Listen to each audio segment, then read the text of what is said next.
Ever felt dizzy or terrified when looking down from a high place? It's a sensation that many of us have experienced, and it has a name: acrophobia, the fear of heights. This fear is far more common than you might think. In fact, studies suggest that nearly 1 in 5 people experience some degree of acrophobia. But it's not only about standing on the edge of a skyscraper or climbing a mountain peak. This fear can creep in even in seemingly harmless situations, like climbing a modest ladder to change a light bulb, or peering over the edge of a balcony. The mere thought of being at a height can cause your heart to race, your palms to sweat, and your legs to tremble. It's a fear that can be both debilitating and limiting. So, if your heart races at the thought of heights, you might be dealing with acrophobia. But what exactly is acrophobia, you may ask? Well, it's not just a simple fear of heights. It's a complex, multifaceted phobia that can have roots in a variety of causes. At its core, acrophobia is an intense fear of heights that can trigger severe reactions, even in situations that most people would consider safe. But what causes this fear to evolve into a phobia? There are several possibilities.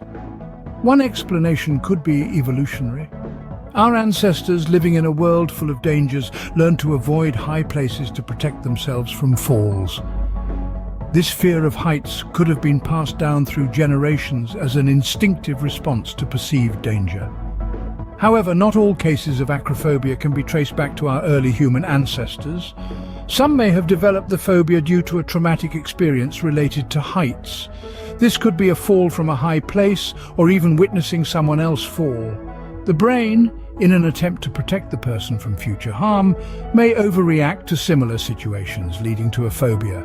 In other instances, acrophobia may be a learned behavior. If a person grows up around others who fear heights, they may also adopt this fear. It's a classic case of monkey see, monkey do.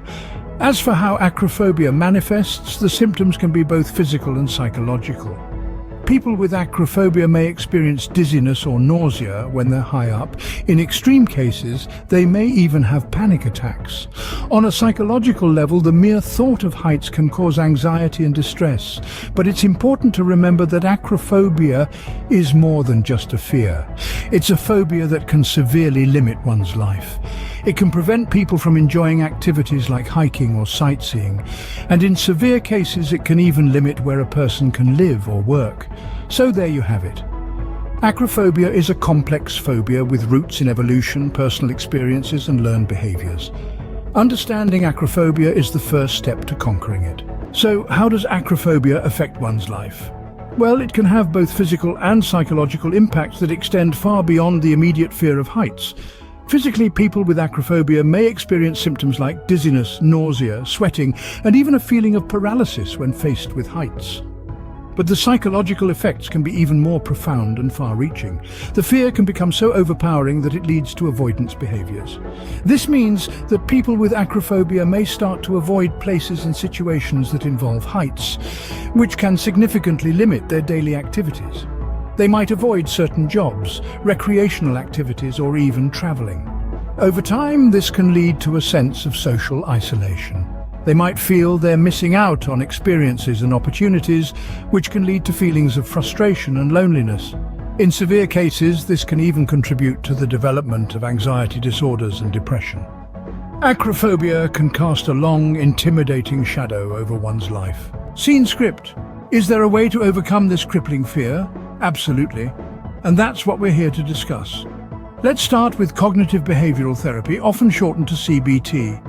This approach is all about changing the thought patterns that lead to fear and anxiety. It's like rewiring your brain to respond differently to heights. In CBT, you'll work with a therapist to identify your fears, challenge them, and replace them with healthier, more rational thoughts. Next, we have exposure therapy. This treatment might sound a bit scary, but it's highly effective. Simply put, it involves gradually and repeatedly facing your fear until it no longer triggers your anxiety. You might start with pictures of heights, then move on to standing on a chair, then maybe a balcony, and so on. The idea is to desensitize you to heights, to show your brain that they're not as threatening as it thinks they are. Then there's medication. While it's not a cure-all, medication can help manage the symptoms of acrophobia. Antidepressants, sedatives, and beta blockers can all help control the physical symptoms of fear and anxiety. However, medications are typically used in conjunction with therapy, not as a standalone treatment. Now, it's crucial to remember that everyone's different. What works for one person might not work for another, and that's okay. The important thing is to seek professional help. Don't try to face this fear alone.